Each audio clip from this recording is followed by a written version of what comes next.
ایمان بھی ایک، حرم پاک بھی اللہ بھی قرآن بھی ایک، حرم پاک بھی اللہ بھی قرآن بھی ایک، کچھ بڑی بات تھی ہوتے جو مسلمان بھی ایک، فرقہ بندی ہے کہیں اور کہیں ذاتیں ہیں، کیا زمانے میں پنپنے کی یہی باتیں ہیں۔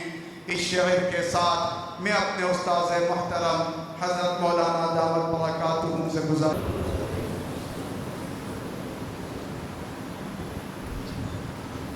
اعوذ باللہ من الشیطان الرجیم، بسم اللہ الرحمن الرحیم۔ رب اشرح لي صدری ویسر لي امری واحلل عقدۃ من لسانی یفقہوا قولی۔ الحمد للہ وکفی وسلام علی عباده الذین اصطفی، اما بعد فقد قال اللہ تبارک وتعالی فی القرآن المجید، فاعوذ باللہ من الشیطان الرجیم، بسم اللہ الرحمن الرحیم۔ فبما رحمة من اللہ لنت لهم ولو كنت فظا غلیظ القلب لانفضوا من حولك فاعف عنهم واستغفر لهم وشاورهم في الأمر۔ قال رسول اللہ صلی اللہ علیہ وسلم، ان اللہ رفیق یحب الرفق۔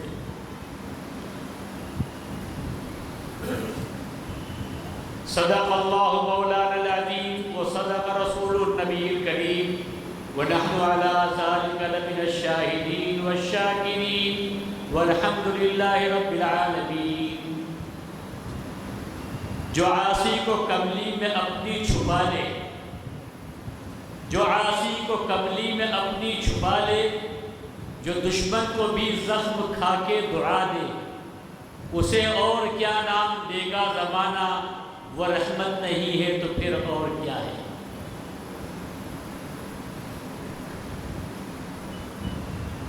واجب الاحترام معزز محترم مہمانان اعظام، علماء اکرام، عزیز دینی بھائیوں،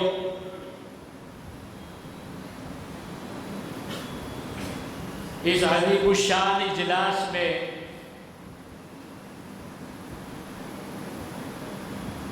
کافی دیر سے آپ علماء اکرام کے بیانات سے مستفید ہو رہے تھے،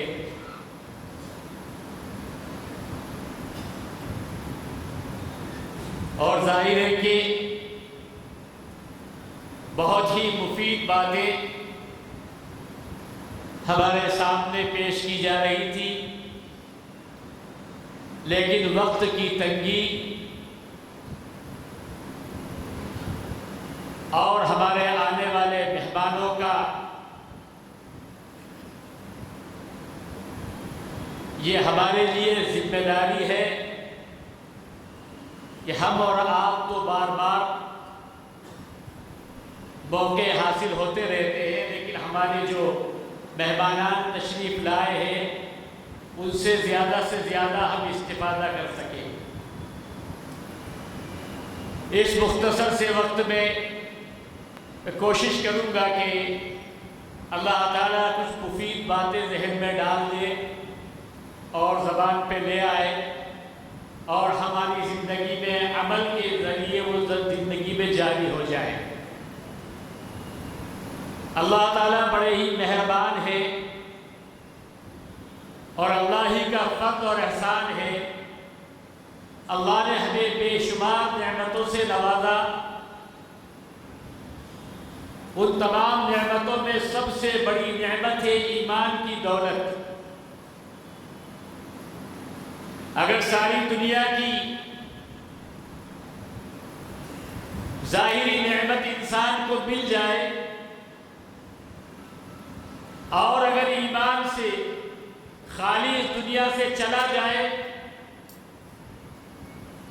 تو وہ یہ تو کہہ سکتا ہے کہ میں نے دنیا کی زندگی میں کچھ عیش و آرام کی چند دن کی زندگی گزار لی، لیکن ہمیشہ ہمیشہ کی زندگی اس کی تباہی اور بربادی کی ہے۔ اللہ نے ہمیں ایمان کی دولت نصیب فرمائی۔ اللہ سے دعا ہے کہ اللہ تعالی ہمیں ایمان پہ زندہ رکھے اور ایمان پہ ہمارا خاتمہ فرمائے۔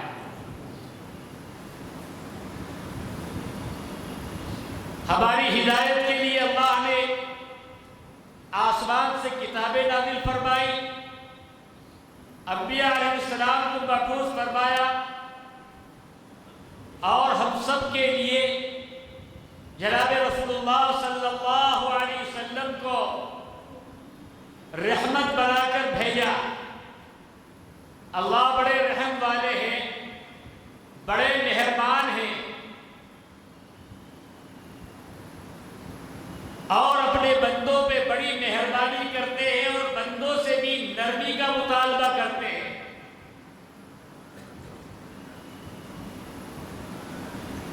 آپ نے بارہا سنا ہوگا، علماء اکرام کے بیانات میں یہ بات سنی ہوگی، غزوہ احد کے واقعے کو بار بار آپ نے سنا ہوگا۔ اللہ کے نبی پاک صلی اللہ علیہ وسلم نے اس غزوے میں حضرات صحابہ کی ایک مختصر سی جماعت کو ایک مقام پر کھڑا کیا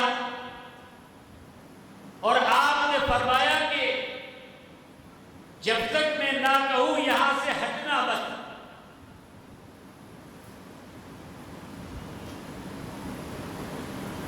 اور جنگ کا پاسا ایسا پلٹا کہ بہت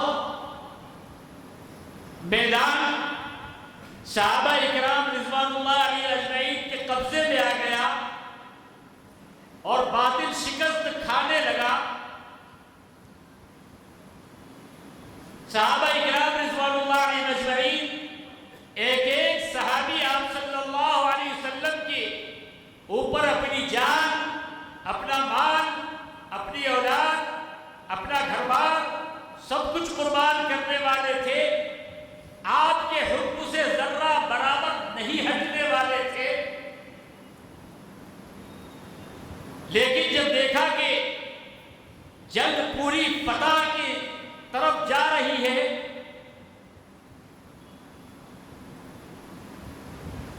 تو آپس میں گفتگو کرنے لگے اور کہنے لگے کہ ایک اجتہادی چوک ہو گئی کہ ہمیں اس لیے جب تک یہ کہا گیا تھا، لیکن اب جنگ جو ختم ہونے کے قریب ہے اور انہوں نے اس جگہ کو چھوڑ دیا۔ نعوذ باللہ، صحابہ اکرام رضوان اللہ علیہ اجمعین کے متعلق کوئی سوچ بھی نہیں سکتا تھا۔ الصحابۃ کلھم عدول، آپ سب کے سب آپ کے حکموں کے اوپر بالکل قربان ہونے والے، لیکن ایک اجتہادی چوک ہوئی اور وہاں سے صحابہ اکرام رضوان اللہ علیہ اجمعین کی جماعت ہٹ گئی۔ دشمن نے خالی مورچہ دیکھا اور جب حملہ آور ہوئے تو بڑا زبردست نقصان ہوا، جس میں 70 سے 70 صحابہ شہید ہو گئے۔ اسلام کے معلم مصعب بن عمیر رضی اللہ عنہ شہید ہو گئے، حضرت حمزہ رضی اللہ عنہ شہید ہو گئے، عبداللہ بن جہش رضی اللہ عنہ شہید ہو گئے، اور بہت سارے صحابہ شہید ہو گئے۔ آپ صلی اللہ علیہ وسلم کو زخم لگ گیا، آپ کے دندان اپنے شہید ہو گئے۔ ایک ذرا سی چوک میں، لیکن جب حالات آئے، حالات بدلے، آپ صلی اللہ علیہ وسلم ان صحابہ کو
کلمہ پڑھ کر ہی اٹھا، یہ نبی پاک صلی اللہ علیہ وسلم کی مزاج نرمی۔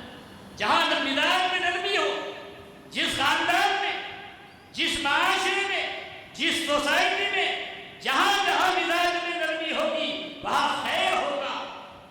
ان اللہ رفیق یحب الرفق، اللہ بڑے مہربان ہیں، اپنے بندوں سے مہربانی کا مطالبہ کرتے ہیں کہ جب انسان کے اندر مزاج میں نرمی ہوگی، یہ بتایا جا رہا ہے کہ دیکھو نبی پاک صلی اللہ علیہ وسلم کی وہ یہ تعلیم دی جا رہی ہے، اور اس کو قرآن کا حصہ بنا کر قیامت تک کے آنے والے انسانوں کو جو لا الہ الا اللہ محمد رسول اللہ کا اقرار کرتے قرآن کو سینے سے لگاتے ہیں، ان کو یہ بتایا جا رہا ہے کہ دیکھو آپ کے نبی پاک صلی اللہ علیہ وسلم نے کس انداز سے پیغام کو پہنچایا ہے، اسے دعوت کو پہنچایا ہے، آپ کتنے نرم مزاج تھے۔ مومن کی مثال دی گئی ہے کہ مومن کیسا ہوتا ہے۔ المؤمنون حیّنون لینون کالجبل العنب، اس طرح سے کہ مومن کا مزاج ایسا ہوتا ہے، وہ ہوتا ہے پیغام دینے والا، خوشخبری دینے والا، نرمی رکھنے والا، درگزر کرنے والا۔ یہ سارے کے سارے پیغام یہ امت کے لیے ہے، قیامت تک کے آنے والے انسانوں کو بتاؤ کہ اللہ کے نبی پاک صلی اللہ علیہ وسلم کا یہ پیغام ہے۔ آپ کی سیرت مبارک کو دیکھیں، اس مختصر سے وقت میں ان باتوں کو سمیٹنا بہت مشکل ہے۔ سیرت کی کتابوں میں آپ اگر دیکھتے چلے جائیں کس طرح سے معاملہ ہے، آپ نے اپنے دشمنوں کے ساتھ کیسا معاملہ فرمایا، آپ کی نرمی کا مزاج کیسا تھا۔ ایک شخص آیا مجلس میں، بھری ہوئی مجلس ہے، مسجد نبوی ہے، صحابہ کرام تشریف فرما ہے، اور اس زمانے میں ابتدائی اسلام ہے، لوگ دیہاتوں سے چلے آ رہے ہیں۔ آگے نبی پاک صلی اللہ علیہ وسلم کی مجلس میں آ کے وہ کہتا ہے کہ اللہ کے نبی صلی اللہ علیہ وسلم،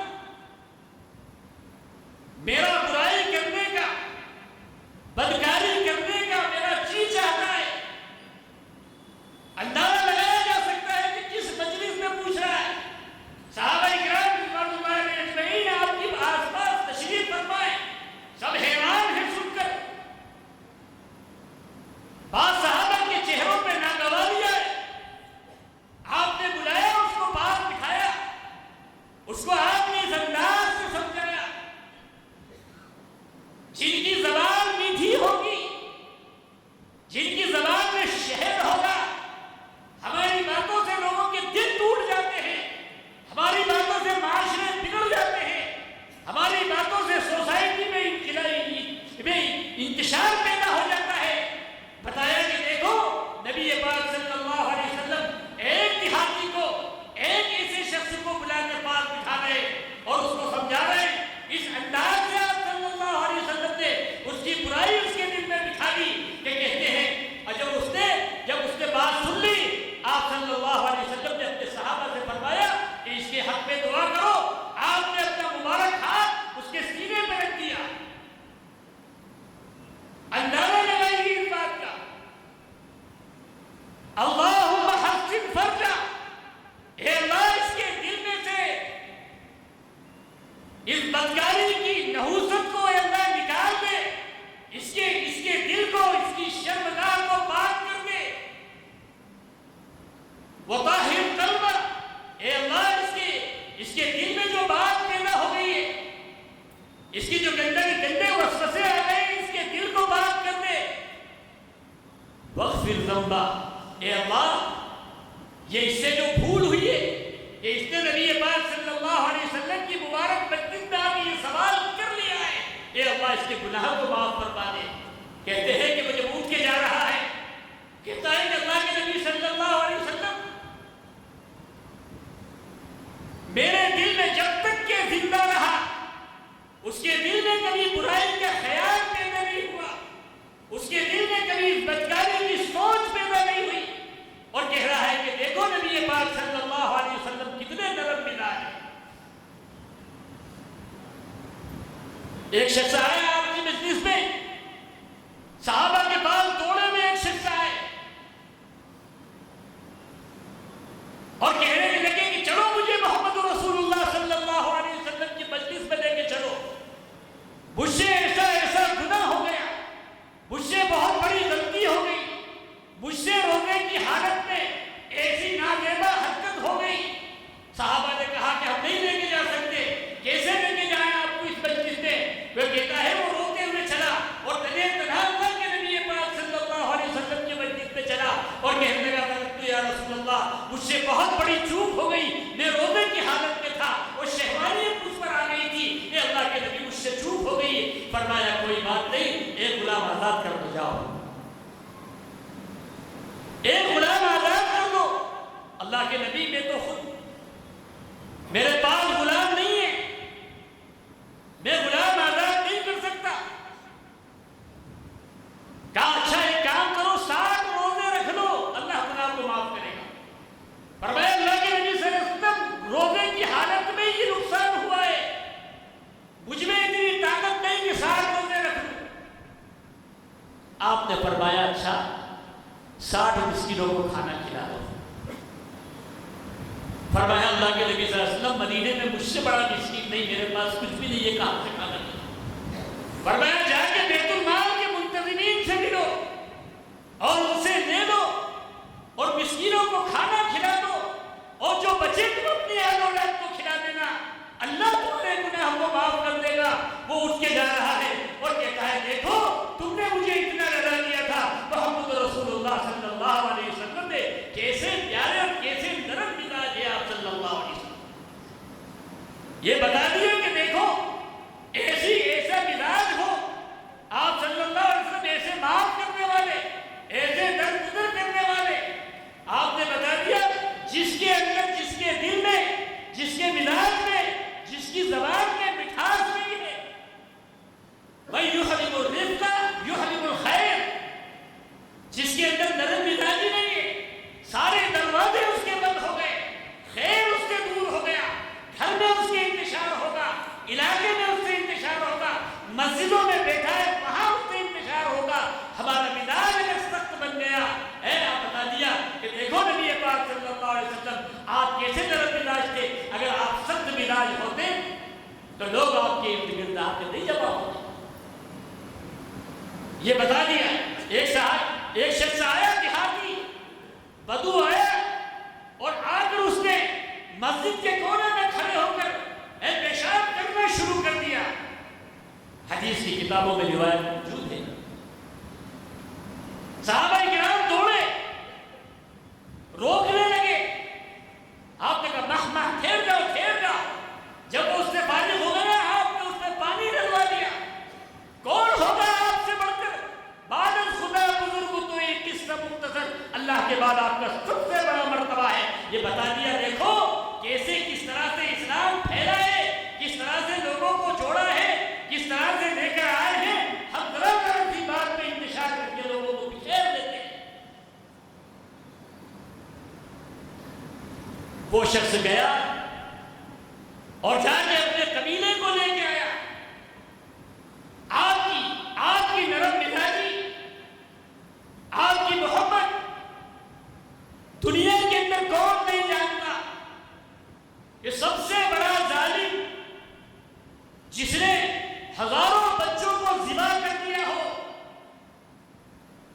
جس نے قتل عام کر دیا ہو، جس نے خدائی کا دعویٰ کرا ہو، فرعون سے کون واقف نہیں ہے، اور اس نے ایک نبی کے خلاف کھڑا ہو کے خدائی کا دعویٰ کر رہا ہے، لیکن اللہ کی طرف سے حکم ہو رہا ہے کہ جاؤ فرعون کو پاس جا کے پیغام پہنچاؤ، فقولا له قولا لینا لعلہ یتذکر و یخشی۔ جا کے دیکھو بات نرم کرنا، معلوم تھا اللہ کی طرف سے جا رہے، کامیابی یقینی ہوگی، لیکن بتا دیا کہ پہلے جا کے بات نرم کرنا، نرمی کے اندر وہ بات ہے کہ دیکھو یہ بات بتائی تو اس لیے فرمایا کہ دیکھو نرمی مزاج کے اندر رکھنا۔ تو یہ قرآن اصول بتا رہا ہے، یہاں پہ 4 اصول ایسے بتائے ہیں کہ دیکھو اس کے اوپر ایمان والوں کو عمل کرنا ہے۔ ولو كنت فاعفوا عنهم، درگزر کرنا سیکھو، معاف کرنا سیکھو، دشمن کو سینے سے لگانا سیکھو، لوگوں کی کوتاہیوں کو نظر انداز کرنا سیکھو۔ دیکھو تم امت دعوت ہو، تمہیں لوگوں کو دین کی طرف لانا ہے۔ آج امت کا ایک طبقہ جو بکھرا ہے، اس وجہ سے دیکھیں کہاں لوگ جا رہے ہیں۔ ہمیں چاہیے تو یہ تھا کہ لوگ اسلام کی طرف آتے، لیکن ہم دیکھ رہے ہیں کہ لوگ بکھرتے چلے جا رہے ہیں۔ جو طریقہ، جو پیغام ہمیں اللہ نے دیا تھا، جو پیغام ہمیں محمد رسول اللہ صلی اللہ علیہ وسلم نے دیا تھا، امت نے اس کو چھوڑ دیا۔ اس کے نتائج ہمارے سامنے آ رہے ہیں، ہر روز ہم سن رہے ہیں۔ فلاں شخص اختلاف کی طرف چلے گیا، فلاں کفر کی طرف چلے گیا، فلاں گھر کی فلاں لڑکی فلاں جگہ چلی گئی۔ یہ کیا وجہ ہے؟ ہمارے پاس تو وہ پیغام تھا، ہم تو لوگوں کو جوڑ کے دین کی طرف لانے والے تھے۔ ہمیں تو یہ ذمہ داری دی گئی تھی کہ تم جہنم کے کنارے کھڑے ہوئے انسانوں کو جنت کا رخ کراؤ، تم لوگوں کی قبر میں آگ لگی ہوئی ہے، ان کی قبر میں جنت کا باغ لگواؤ، تمہیں ذمہ داری یہ دی گئی تھی۔ لیکن افسوس ہے کہ ہم نے اس کام کو چھوڑ دیا اور ہم بھول گئے۔ آج ہم اپنے حالات کو دیکھ رہے ہیں، کس طرح کے حالات بنے ہوئے۔ آپ نے فرمایا کہ دیکھو درگزر کرنا سیکھو، معاف کرنا سیکھو، اور آپ صلی اللہ علیہ وسلم نے کیسی معافی کے آپ نے کیسی مثالیں دی ہیں، اور آپ نے کیسے کیسے موقعوں پہ معاف فرمایا ہے۔ اگر آپ اٹھا کر دیکھ لیں فتح مکہ کے حالات کو، اگر آپ دیکھ لیں آپ صلی اللہ علیہ وسلم نے کیسے دشمنوں کو معاف فرمایا ہے۔ ہمارا پڑوسی ہم سے ناراض ہے، ہم یہاں پڑوسی تو دور کی بات ہے، ہمارے گھر کے اختلافات چاہے، ہمارے خاندان کے اختلافات جو ہے، ہمارے سگے بھائیوں کے اختلافات جو ہے، ایک کا رخ ادھر ہے، ایک کا رخ ادھر ہے، اور انتظار کر رہے ہیں کہ اللہ کی نصرت کب آئے گی، اللہ کی نصرت کب آئے گی۔ قرآن کو چھوڑ کے، رسول اللہ صلی اللہ علیہ وسلم کے پیغام اور تعلیمات کو چھوڑ کے اللہ کی نصرت نہیں آنے والی۔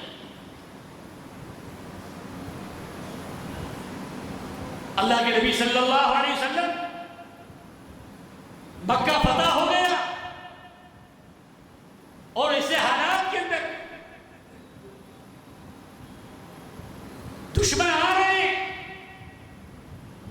آپ کو معلوم ہوا کہ وہ ابو جہل جس نے آپ کے قتل کے منصوبے بنائے، جو ہر وقت آپ کے سامنے جب تک زندہ رہا جنگیں کرتا رہا، آپ کے سامنے لڑتا رہا، آپ کے خلاف گڈھے کھودتا رہا، لیکن اللہ نے اس کے بیٹے اکرمہ کو ایمان سے نواز دیا۔ آ رہے دور سے دیکھا آپ صلی اللہ علیہ وسلم نے، کسی نے بتایا اللہ کے نبی صلی اللہ علیہ وسلم ابو جہل کے بیٹے اکرمہ آ رہے ہیں۔ جب قریب آئے تو آپ کھڑے ہو گئے، ایسے کھڑے ہوئے کہ کندھے مبارک سے چادر آپ کی کھسک کے گر گئی، اور کہا مرحبا بالراکب المہاجر، اے مہاجر سوار آ جاؤ سینے سے لگا لو۔ کس کو سینے سے لگا رہے؟ یہ وہی اکرمہ ہے، یہ وہی ابو جہل کی یادگار ہے۔ اللہ کے نبی صلی اللہ علیہ وسلم بتا دیا کہ دیکھو اس طرح سے جب تک کہ تمہارے دل میں گنجائش نہیں ہوگی۔ میرے محترم، اس وقت میں ہمارے سامنے بہت ساری باتیں آئی ہیں، بس مختصر کا وقت ہے، ہمارے جو مہمان آئے ہوئے ہیں انہیں ہمیں سننا ہے، اور نماز کا وقت ہے، ورنہ بہت ساری ذہن میں اس وقت باتیں ہیں۔ بات سب سے بہتر وہ ہے کہ ہماری زندگی میں عمل آ جائے۔ اللہ تعالیٰ ہمیں جو باتیں کہی جا رہی ہے اور جو آپ کے سامنے آئی ہے، اللہ تعالیٰ اس کو قبول فرمائے۔ وآخر دعوانا الحمدللہ رب العالمین۔